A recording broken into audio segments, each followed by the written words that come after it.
I knew that I would not.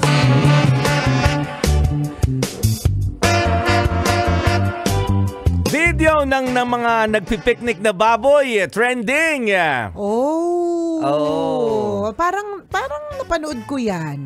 Sobrang baboy nga nila, kinalat nila yung mga pagkain eh.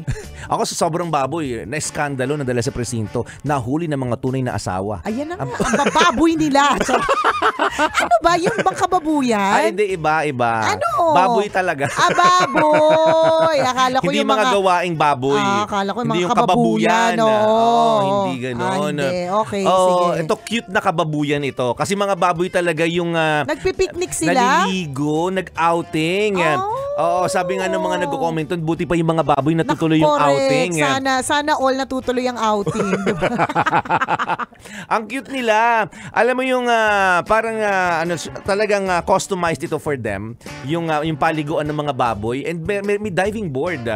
At yung mga baboy, makikita mo tumatalon talaga sila na nag-e-enjoy na tumatalon sa tubig. At alam nila yung gagawin nila. Diba? Paano? Parang may nagpupush sa kanila paakyat. Tapos pagdating sa pinakataas, siguro mga mga ilang feet din yung taas nun. Alam nilang tatalon sila. Tatalon sila doon. At pagtalon nila, nakangiti sila. Makita mo ang cute-cute ng mga video na parang nag-e-enjoy sila. Sa Pilipinas yan? Parang hindi. Parang parang sa Sa ibang bansa yun, kasi for sure sa Pilipinas, hindi na sila aabot sa diving board. Palaki, pwede na yan. Katayo na yan.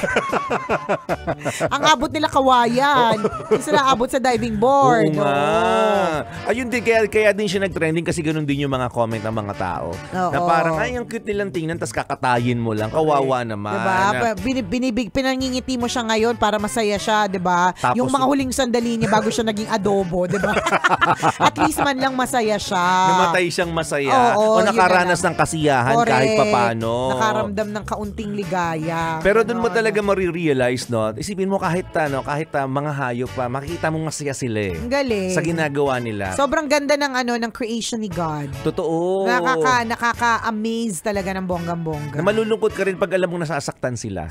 Kung naiintindihan mo ang emosyon ng mga hayop. Pero ang totoo talaga, masarap pa rin ang sisig. Pero yung totoo talaga, partner. Masarap pa rin ang malatong na lechon. Correct, papunta na tayo talaga sa lunch. Malapit na tayo mag-birthday. Gusto natin na yung mga tao magpadala na ng baboy.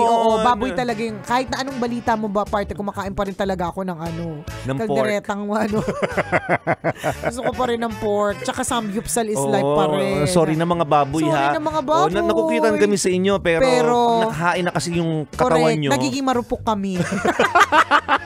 Ay nako, salamat sa pagtutak mga kabisya. Salamat sa mga nakikipagkulitan sa amin. At sana wala pong baboy sa bahay po ninyo. As in, wala pong kababuyan na nagaganap. Tama. Puro kasiyahan lamang po mga kabisya. Susunod na po, Tara Kape with Robin Siena and Konyo Bicolano. Grabe, dumadagundong tayo sa mga padyak dyan sa Intramuros. Oy, salamat sa inyo. Salamat sa pagtutok po sa mga padyak dyan sa Intramuros. Muli ako po si Nicole Yala. At ako naman si Chris Chuper. Na nagpapaalala kung yaman ang turing mo sa iyong mukha. Halika, ibuo natin sa lupa. Now na!